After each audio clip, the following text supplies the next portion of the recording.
Mr. Harding.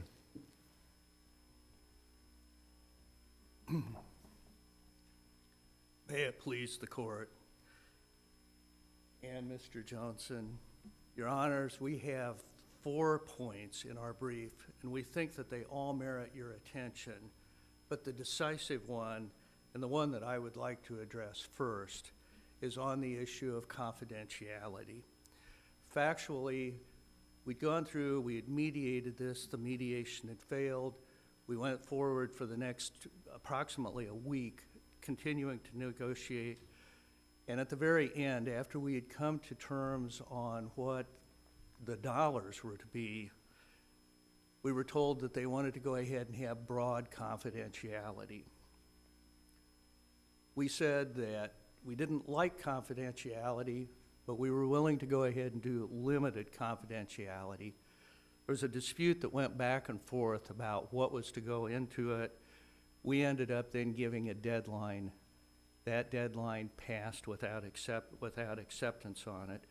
And then the motion was filed to go ahead and enforce a confidentiality agreement, to enforce a settlement.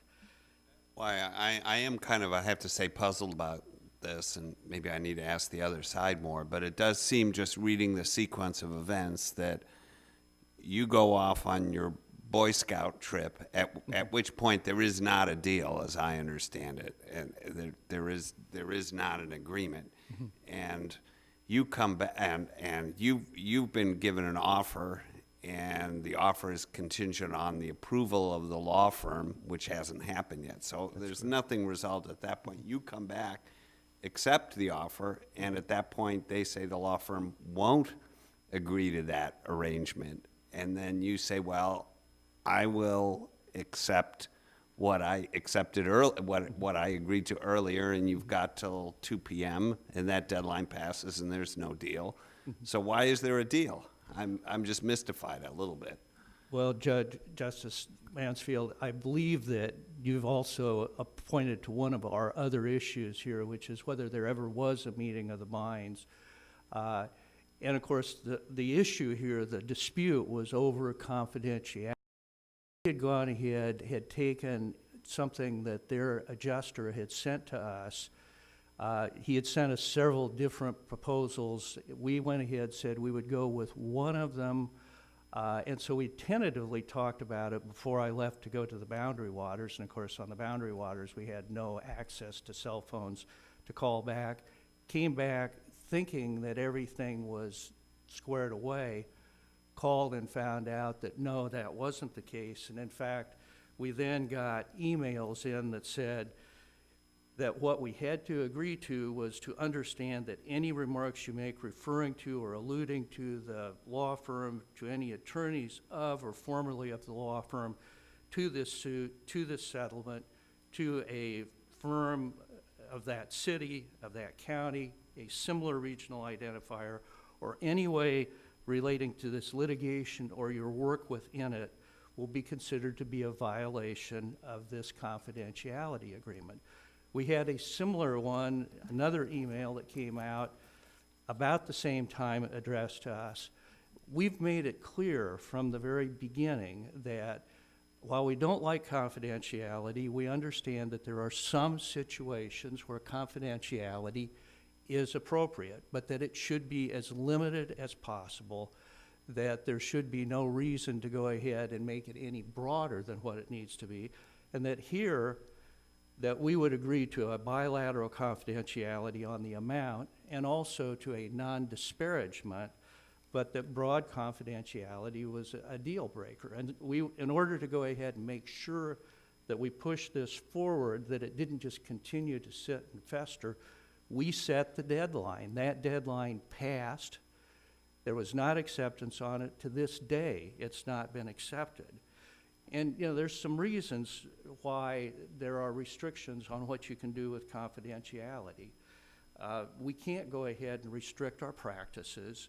You know, that's under Iowa Rule 5.6. Question you about that, because I do have a question. You know, when I was in private practice, on those rare occasions when I won, I might wanted to have put something out or I'm being a little facetious, but I might have wanted to mention on the website a case name or something like that, public information.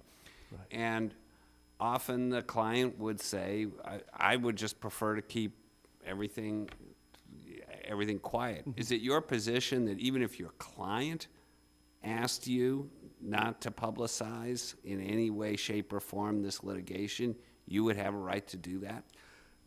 Your Honor, I think that you have to follow the client's wishes, but it also has to be tempered by what the rights of the public. And we've gone ahead and we've seen many situations where confidentiality has led to very bad results along the way. I think certainly that the client has the right to go ahead and say, I want to keep the amounts confidential. And I've had clients who said, I don't want anybody else to know about what I'm getting out of this because I don't want people coming in and saying, hey, could I borrow some money here? You know, I've got this investment deal, you know, those kinds of things. So, you know, there are cases of that sort. However, I think that there are also situations where we need to go ahead and look at the greater public good. And one of the problems that we face here is that in many cases, there's a conflict because the client, and I see this repeatedly, where you've got somebody that really needs the money, and they're willing to go ahead and agree to practically anything if they can just go ahead and get the case resolved. And so I think in a lot of cases, people really don't think through, that the lawyers don't think through what all of the implications are. Yes, you have to go ahead and follow what your clients do to a large extent. Yeah, and I think that that probably includes maybe some things about limitations on the way that you use it with advertising, possibly even on disclosure to subsequent clients, to other lawyers, that sort of thing. But I think that you also have to look at all of the harm that's been done, like by the pre-sex abuse scandals, where they went ahead, kept it quiet. The settlements on the Ford Firestone cases, products liability, dangerous doctors. I mean, all kinds of those situations where it's been something that's been against the good for the public, even though it may have been fine for the particular person that was dealt with. And as my client, Jolene Cox, said in her testimony in front of the judge, if Bill Cosby hadn't had those secret settlements, he wouldn't have gotten by with raping all those women. And she also pointed out that she has a relative who ended up being a victim of medical malpractice as a result of having had prior confidential settlements where this same doctor had committed malpractice with someone else. So, you know, I think that there are countervailing issues to be addressed with them. And certainly you have to keep your client at the top. You're making an argument. I don't find that argument unpersuasive. I mean, I think there is a public interest in people pay for the courts. In general, the courts should be public. Our business should be open to the public as much as possible, every aspect of it. But what you were arguing on this particular appeal is really a separate argument, that it would be unethical for you not to be able to talk about, to restrict your ability to talk about this case. And my question was, well, what if the client asks you not to talk about it? Well, and I think that you have to address that with the client. I think in most cases, if you talk with the client about it and the client understands what's going on, and I think that there are some situations, as I mentioned, about going ahead and keeping the amount itself confidential. And one of the things, and I've had some real debates with people who think that there shouldn't be any confidentiality at all. One of the things that I think with keeping the amount silent is, or keeping that confidential, is that I think clients may have some reasons to want to go ahead and keep that confidential. Plus, the other thing is, I'm not sure that that's as much value on other cases, on other situations, as the other underlying facts are. So, generally I've said I didn't have a problem with keeping the amount confidential or even keeping the settlement document itself confidential. The problem that I have is with this overweening broad confidentiality, which was what was being demanded here and what was being pushed by the defense in this case. The case presents some really interesting issues on confidentiality and when you can seal records, but we don't have to reach any of those, do we, if we find there is no meeting of the minds and no settlement agreement? I think that, and that's something that I've wrestled with here, because I understand that the court could go ahead and take that, but this is an issue that is something that's addressed again and again. I think it comes up pretty much every day somewhere here in the state of Iowa. It's a very important issue that really needs to be addressed by the court. We've had repeated ethics opinions from, particularly from the District of Columbia Bar and from a number of other bars, but I do not see that there's been any decision that's been reached by the Iowa Supreme Court on this issue, and really almost nowhere nationwide that it's been addressed. So I think that the court could go ahead and say, no meeting of the minds, that's the end of it. But I think that the court, as part of what the court does with the legal system, with lawyers in general and with the public, should go ahead and address this issue, because it is an issue that was what ended up causing this thing to come apart here. It's something that people face again and again and again. So, Well, it seems like an easier case would be where the agreement requires the lawyer not to sue that defendant again. So, for example, you ring the bell in a secret settlement against Bill Cosby, and you've got several other women who may want to go after him, and yet the settlement agreement says you, the lawyer, cannot sue Bill Cosby. Mm-hmm. Clear violation. But what's wrong with restricting what you can say publicly about the settlement? Well, the problem, I think, and it used to be that there were those kinds of agreements that said you can never bring another case against this, that the lawyer can't go ahead and represent. And at this point, that's absolutely not proper to go ahead and do that, although within my lifetime, people were doing that.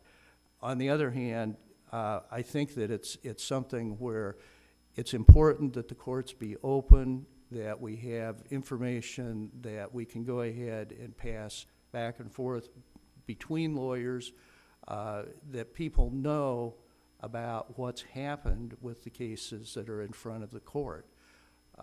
Mr. Harding, I think the district court judge enforced the settlement agreement by stating that it would relate to the emails that were passed back on June 5th. Is that right? I believe that's correct, yes. Okay, and when you returned from the Boundary Waters trip, you emailed and said that that was agreeable to you, the June 5th communication. And if that's the communication that the court's enforcing, why don't we look to that to settle this matter? Well, first of all, the other side, I called and I said, hey, we haven't gotten any of the paperwork on it. As we got into it a little bit further, it turned out that the reason that it hadn't come back was because it needed to be changed to go to this blanket, broad, entire confidentiality that it had never been agreed to by the Platt firm. But the district court is saying, well, this thing is going to be enforced on what was communicated on June 5th. And if there's issues that result from that, are they issues of an interpretation of the agreement and not whether or not you have an agreement? Well, actually, I don't think that there ever was an agreement, because even to this day, it's never been agreed upon. Well, you said, I think those were your words, it's agreeable. Well, we said that we were willing to go ahead and do it with limited confidentiality. They never agreed to that. We set a deadline. We said, June 17th, 2 o'clock in the afternoon, you accept it or the deal's off the table. But didn't the district court enforce the June 5th communication? So whatever occurred after that? What they did was the district court rewrote what we had said that we would accept, added in some additional terms to it, and approximately 9 months after the time that we said it either gets accepted by this point or it's off the table, the district court went ahead and wrote a confidentiality agreement and put it into place. That was long after we had gone ahead and had said, you either have to accept it. And in order to go ahead and have that, we need to go ahead and have the meeting of the minds here on it, and we never did have that because confidentiality is a material part of the agreement, and also the non-disparagement was a material part of the agreement. And so what we have here is we have the defense never agreeing on either one of those points, never agreeing with what we had, so. Okay. You may sum up.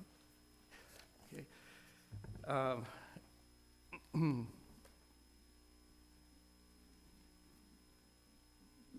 Confidentiality is an issue because we need to go ahead and have the public educated about things. We would request here that the court reverse and remand with instructions that the presumptions are that the courts approve openness with only limited confidentiality and rarely seeing the record, and that the court find here that there was no meeting of the minds and that appropriate orders issue on an out-of-district judge. My apologies. I thought that I was counting down rather than up. Thank you. Mr. Harding, thank you as well. Mr. Joensen. May it please the court. Justices, I would like to introduce Catherine Lucas. She was the principal architect in drafting the pleadings for the Platt law firm, and as I was reading through them yesterday, I was again impressed with her articulation of the issues and parsing out what's going on before the court. I'd like to address some of the questions that were raised by the court in the initial argument by Mr. Harding, and I think what we need to delve into, and the court's ruling, which is in the record on appendix page 420, cites the law that is important to this case. And yeah, yeah, sure. Sure.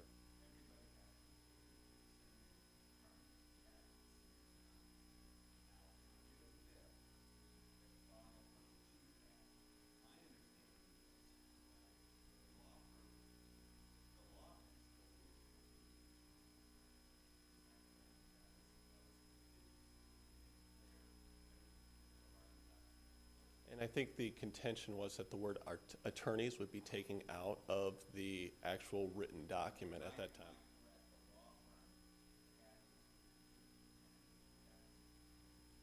It was, and they did.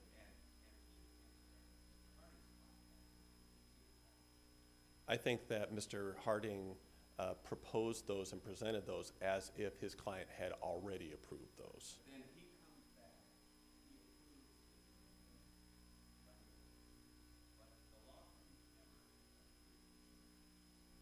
It did. He sent back an email, and we took out the word attorneys at the request of Mr. Harding. There's an email, and it's on page 3. It's on the appendix. I believe it is. It's 413, and it was several days after that. It's appendix page 413, Your Honor. We sent an email.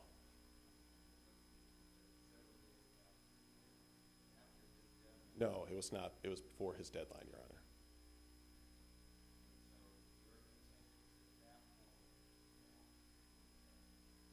That was acceptance of a, Your Honor, it was an acceptance of what the court says in the Wright versus Scott case, were not to be inordinately scrutinized, Your Honor. And that means that through the process, I understand, and I believe everybody here believes in the integrity of the court process, but once in a while, we take settlements out of the court process, Your Honor. People can attend and participate in mediation before a lawsuit is even filed with experienced mediators. And after that occurs, Your Honor, some of the details have to be ironed out, and that will, before it is gone down to writing, before it is reduced to writing. I think I know the email. This was the one where you took out attorneys, but you left agents in, and you said agents includes attorneys. You're right, Your Honor. That is So the that one. was still not acceptable, and that was not the same as the June 5th language. Yes, Your Honor, and so then we were engaging in further negotiations on this one sub-issue. And I just understand your about the- position that it's a sub-issue, and yet it was enough that there was ongoing disagreement between both sides. And as long as there's disagreement and you're fighting over this language, how can one say there was a meeting of the minds? A meeting of minds on the confidentiality term. There was meeting of the minds on the amount and the fact that we were Right, settled. I'm sorry, I've asked enough. But the confidentiality agreement, if it's a material term, and it's part and parcel of the settlement agreement, how can there be a meeting of the minds? I mean, you have to say that you agreed on the terms, but agreed to agree later on the confidentiality. But wasn't the confidentiality a material term of the agreement? Your Honor, I think it's an important term. I think it's disputable whether it was material. Whether, in terms of the concept of mutual assent, you can agree to a contract and have terms, things that are indefinite and things like that. But if the parties don't agree on the actual language in front of them, you wanted the language with agents, he wanted the language with no agents, and said, I don't want to be bound.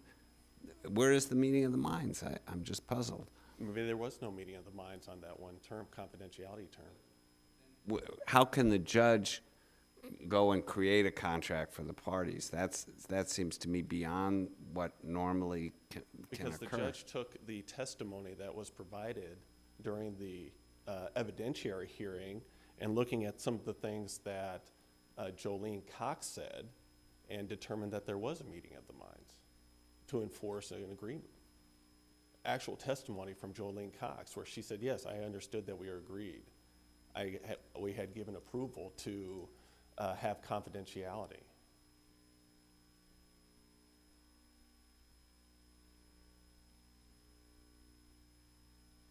And the point about things that we also need to speak about is the whole issue of whether it's against the rules of professional conduct in order to enter into a confidentiality agreement. We do believe that that was not preserved for review by the court, but by some of the questions and by the argument that was presented by Mr. Harding, I do believe that we need to address that in some points. And the fact is, both sides of any legal dispute have things that come out during that process that they do not want to have public. I've had it happen with opposing counsel, and I've had it with own clients that we've represented. There's been nothing in the past that said that those were unethical for attorneys to enter into. It seems to me that the rules of professional conduct are developed to protect the public. They protect the former client, they protect the client that you're representing right now, and they protect the potential client that may come in your door in the future, the public. And the problem with saying that the rules of conduct don't allow you to enter into an agreement or attorneys to be a part of the agreement that prevents or restricts or requires confidentiality is that it doesn't allow, it causes a schism between clients and attorneys because the interests of those two parties may differ at that point. The reason we say in the rules, specifically Rule 32, 5.6, that you cannot have an agreement or a settlement agreement that restricts the practice of law, not the advertising, but the practice of law, is because we all understand that there might be that potential client that needs an attorney that through the School of Hard Knocks has a particular adeptness and experience against a particular party or under a particular field of law. And therefore, we don't want to do anything that prevents that attorney from keeping the integrity of the system by allowing them to represent that future potential client. In this particular case, this is just about advertising. There would be nothing that would ever prevent Mr. Harding from taking another legal malpractice case or another case against this particular defendant. And that's the difference why it can't be unethical. Can you imagine if the rules of professional conduct are read so that we as attorneys cannot even propose confidentiality, even if both sides want it, and that we can't control that the fact that the attorneys can't speak about the case either? That would be cause a chilling effect on settlements, which in the right case, the court itself has said there is a strong interest in enforcing contracts that are met under certain circumstances to resolve these disputes outside the actual. Isn't there a strong public policy that civil lawsuits deter conduct? And if people don't know that this conduct is unacceptable and someone had to pay, you lose that part of the public policy argument? I mean, there's public policies on both sides of the confidentiality agreement. I mean, Ford stopped making a exploding pinto because of a lawsuit. And you can go on and on about how civil lawsuits have changed behavior of human beings. So the public policy argument, I think, cuts both ways. Why is the confidentiality one stronger than the public policy argument of deterrence? The confidentiality is just as strong. I wouldn't say it's stronger, but it's just as strong for that defendant that is brought into this public forum and for whatever reason, not that they believe that they were at fault or that they were liable, but merely because of other considerations, and those considerations. Does the public policy as it has to one person, the defendant, outweigh the public policy to society? Yeah. I mean, that's what you're saying. It doesn't weigh out the public policy for society because the rights of that defendant to be brought in against their will is an equal public policy that I think applies to all people that may be brought into a lawsuit when they did nothing wrong, and they want to settle it for whatever reasons they want to. All Mr. Harding is saying is that if we don't agree to confidentiality, we'll have a trial, we'll have a lawsuit, and we'll see what happens. And if you're wrong, you're wrong, and if you're not, you're not, then it's a public record. I mean, that's all he's saying. He's not saying that you're wrong, it doesn't affect the merits of this case. But some legal participants, people that are brought into this forum against their will, even when they vehemently believe they did not do anything wrong, sometimes because of family conditions, concerns about knowledge of the experience, decide that they don't want to do that. And that's a policy consideration too. There are people that don't want to do that. And the courts in the authority have said, you can solve and resolve things without an admission of liability. And people want to do that. That is a strong public policy.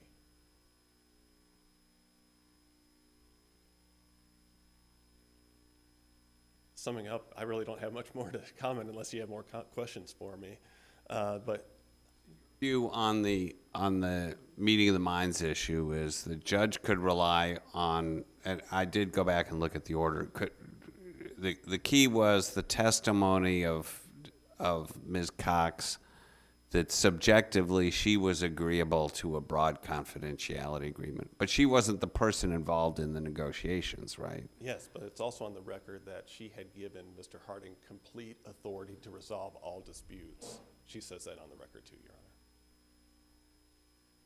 And we just have to go back and sort out legally whether we go by that testimony or by the course of the negotiations, right?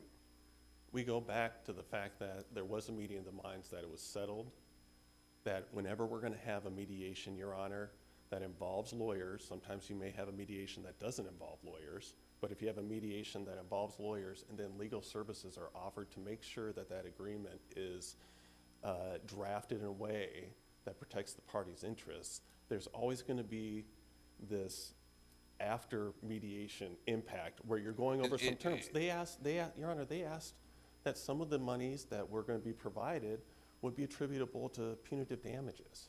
I understand that, but this is different from the usual mediation or a common pattern where there's actually the mediation session, you agree on the dollars, and then later on, there's a full and complete settlement agreement drawn up.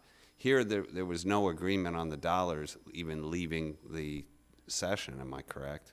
No, but we had an experienced mediator that, an attorney and another participant that had authority to settle the lawsuit, continued to talk with the mediator, and that mediator gave the indication to both sides that the case was settled to amount.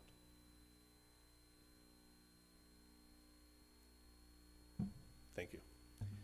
Thank you as well, Mr. Johnson. Rebuttal? Mr. Harding, I did read the testimony of Ms. Cox at the hearing, but I think your recollection of it is probably better than mine. Okay. How much interpretive license would one have to exercise in order to conclude that in her testimony, Mrs. Cox approved of a broad confidentiality provision?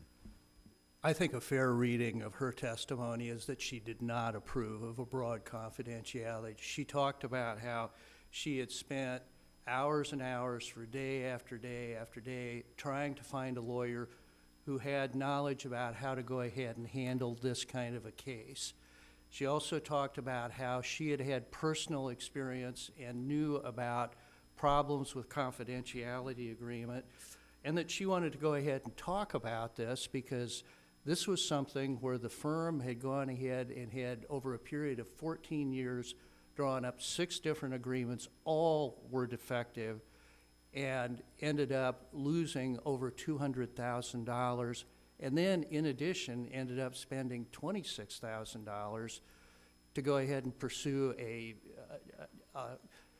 case with the interpleader that was doomed from the very beginning. She has very, very strong feelings about this. And I think it expressed those in front of the judge. And you have to realize that the judge here said, well, setting aside the First Amendment issues and the public policy of the open courtroom, why should it matter whether you go ahead and have a settlement agreement that's confidential? And Let me ask you about, the court's finding, it does seem to me that the court ultimately essentially says, all right, I'm going to give Mr. Harding, in essence, it's pretty close to the June 5 language that he was willing to agree to, but I'm going to interpret it the way the defendant wants. And if that's the case, is your objection really more to the interpretation than to the issue of the issues of contract formation? you know, I think to both, Judge, because Justice Mansfield, I think that the way that Judge Stoichel would have gone ahead and interpreted it would have been the way that they wanted to have it done, which would have meant that we would have gone ahead and essentially been prohibited from going ahead and doing any of the things that would allow anybody else to know about what we had here. And so the fact that the language was not what we had wanted, but language that had been put together by the district court 9 months down the line, I think that there's issues with both of those. And you know, what it was a material term. I mean, we had testimony that it was a material term, the way that that confidentiality read, that the term itself was material. And as such, you know, after having gone through this, I thought that there was a good chance that my client would be buying an additional lawsuit if we went ahead and went along with what the judge had said in the order. I'm not sure that I expressed that well, but there had been so much back and forth here, and the parties were so far apart on it that, you know, I thought that we could not go forward with it as it was, and of course then the judge went ahead and entered the order that he did. Materiality matters in an offer and acceptance context. If party A wants a draft that says this and party B wants a draft that says that, and the drafts are different, there isn't a meeting of the minds. It doesn't matter. We don't evaluate, materiality comes in later, but it's not necessarily, in terms of the mutual assent doctrine, relevant, is it? Yeah, I think that's accurate. It was mentioned up here that people end up coming to decisions for a whole variety of reasons, and that people would not go ahead and get these cases settled if it weren't for confidentiality. I'd point out that the state has no confidentiality on their tort cases, and it has not gone ahead and stopped them from going ahead and resolving cases that need to be resolved. Of course, if we'd gone to judgment on this, it would be a public record. All of it would be a public record under normal circumstances. And here, the court has a unique opportunity to go ahead and give guidance not only to the lawyers here in the state of Iowa, but also to lawyers throughout the nation in what confidentiality should be and how it should be addressed. Thank you. Mr. Harding, thank you as well. The case of the estate of Cox is now submitted, and the bailiff may adjourn. Hear ye, hear ye. The Honorable Supreme Court of the State of Iowa is now adjourned.